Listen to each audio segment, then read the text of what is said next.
Here at 6, the Florida chapter of the NAACP is fighting against recent legislation passed by the governor's administration by issuing a travel advisory to the state. Tonight, ABC Action News reporter Jada Williams is breaking down what it all entails.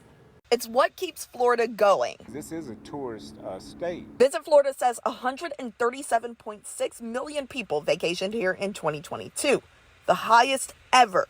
In 2021, tourism brought in $101.9 billion. Florida is a nice place to be. You got the beaches, you got the tourists, you see people all over the world. But the Florida state chapter of the NAACP has its sights set on hitting the state where it hurts the most, its tourism industry. We're not going to take it. We're not just going to sit still. We're going to stand up and we're going to fight.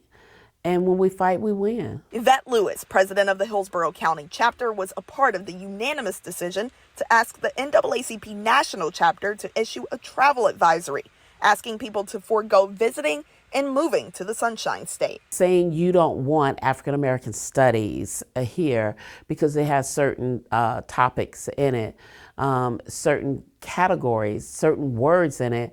You don't want diversity. I found out this isn't the first time a group has called for a travel advisory or boycott. The NAACP issued a boycott of South Carolina in 1999 over the Confederate flag being flown over the state capitol.